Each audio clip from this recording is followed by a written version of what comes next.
Telugu Desam party అధ్యక్షులు నిన్న ఒక ప్రెస్ మీట్ పెట్టే సందర్భంలో వారి పార్టీ ఇంటర్నల్ విషయాలు మాట్లాడుకుంటూ తిరువూరు సంబంధించిన సమైక్యలకు ఎస్ఎల్ఎఫ్ విషయంలో అట్లాగే టీఎల్ఎఫ్ విషయంలో ఎలక్షన్ గురించి వారి మధ్య వచ్చిన విభేదాలనే బహిర్గతం చేసే సందర్భంలో వైఎస్ఆర్సీపీ పార్టీ అధికారంలో ఉన్నప్పుడు ఏదో ఫ్రాడ్ జరిగిందని, లక్షలాది రూపాయలు కుంభకోణాలు జరిగినాయని, దాన్ని ఇప్పుడున్నటువంటి శాసనసభ్యులు వెలికి దిగపోగా అందులో భాగస్థులైనటువంటి కొంతమంది సహాయ సహకారాలతో కొత్తగా టీఎల్ఎఫ్ని నియమించడానికి ప్రయత్నం చేశారని, ఆ ప్రయత్నం చేసిన వారు ఏదైతే పేరు అనౌన్స్ చేశారో వాళ్ళ మీద చాలా అభియోగాలు ఉన్నాయని, వాళ్ళంతా కూడా వైసీపీ పార్టీ అధికారంలో ఉన్నప్పుడు ఈ పనులు చేశారని వైసీపీ పార్టీని విమర్శించడం జరిగింది. ఒక రకంగా చూస్తే రాష్ట్ర స్థాయిలో కానీ, జిల్లా స్థాయిలో కానీ, చివరికి గ్రామ స్థాయిలో కూడా ఏ కార్యక్రమం జరిగినా మంచి ఉంటే వాళ్ళ ఖాతాలు వేసుకోవటం, చెడు జరిగితే వైసీపీ వాళ్ళు చేశారని చెప్పేసి దుష్ప్రచారం చేయటం, ఇది కింది స్థాయి వరకు కూడా టీడీపీ కార్యకర్తలకు ఒక ఆనవాయితీ అయింది. ఇవన్నీ కూడా చాలా సత్యదూరం కాబట్టి దాన్ని తీవ్రంగా ఖండిస్తూ నిన్న ఇటీవల జరిగిన పరిణామాల్లో స్థానిక గౌరవ శాసనసభ్యులు కొలికిపూడి శ్రీనివాసరావు గారు మెప్మాకు సంబంధించి ఎలక్షన్ నిర్వహించాలని, ఏకపక్షంగా వాయిదా వేయడానికి వీలు లేదని, మన గౌరవ పార్లమెంట్ సభ్యులు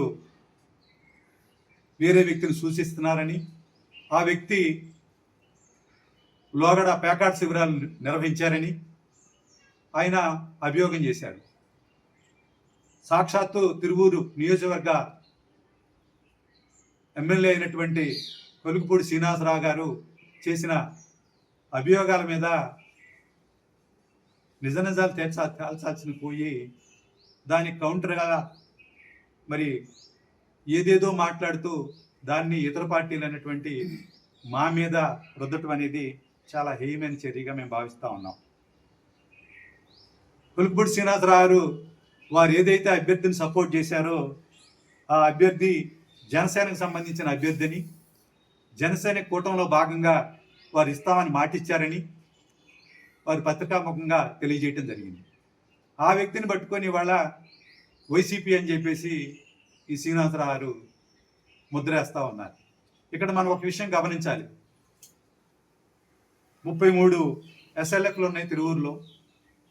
ఈ 33 ఎస్ఎల్ఎఫ్లు డోకరాకు సంబంధించినటువంటి సభ్యులు ఎవరైతే ఉన్నారో వాళ్ళు వాళ్ళ నాయకుల్ని చట్ట ప్రకారంగా ఎన్నుకోవడం జరుగుద్ది.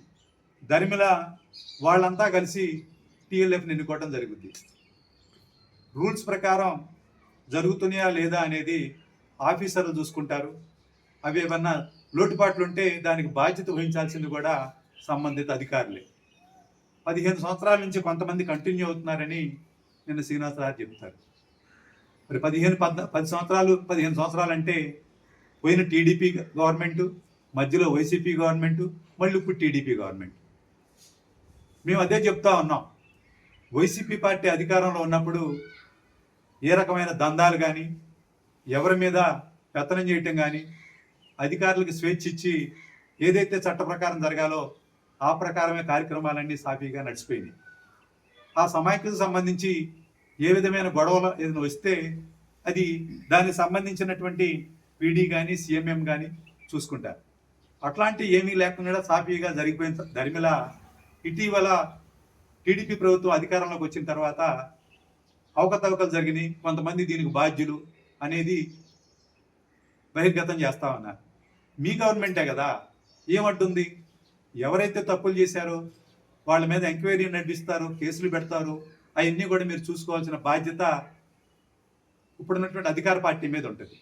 అధికార పార్టీకి సంబంధించిన ఎమ్మెల్యే గారి సాక్షాత్తు ఎవరినైతే ఎంపీ గారు ప్రపోజ్ చేస్తున్నారో వాళ్ళ గుణగణాల గురించి ఆయన అంత బాహాటంగా చెప్పినప్పుడు దానికి సంబంధించి విచారణ చేయకపోగా మీరు ఎమ్మెల్యే గారిని ఛాలెంజ్ చేస్తూ ఉన్నారు.